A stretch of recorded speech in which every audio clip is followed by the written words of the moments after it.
So ayun no, eto mga tol no, yung park nila tuwing naglalaro sila dito sa park. Webes or Merkules. Ayan o, napapansin nyo ba mga tol yung mga guhit na yan? Ayan.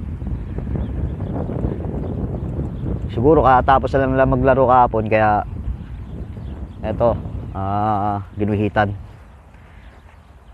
Ayan. Kasi ito yung park na pinagsasakiran nila, o kaya football, yan, mga ganyan.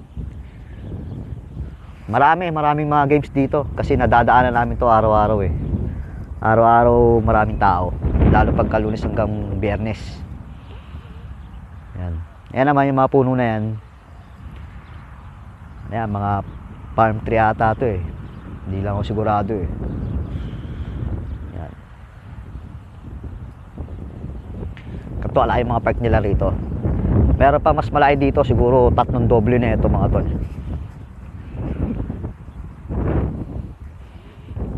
Yan, may mga ano sila rito, bench, yan, mga upuan. Kung saan may mga nanonood. Yan, dalawa ho yan, nandun isa sa kabila.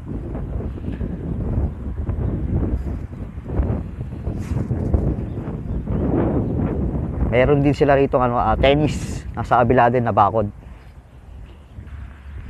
Ayan, mapapansin nyo, malinis din. Di naman sa pinuumpara ko sa atin, pero iba talaga mga tol yung linis ng rito, ng lugar nila. Makikita nyo talaga na napaka peaceful ng mga tao dito. Walang kalat, yan. Di sila marumi, kasi napapansin ko yung mga tao dito mga tol,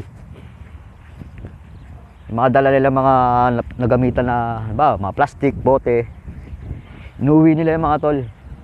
Yun. Ayan o. Ito, bench nila yan o. Yan. Mahaba ho yan mga tol. Malawak ho yan.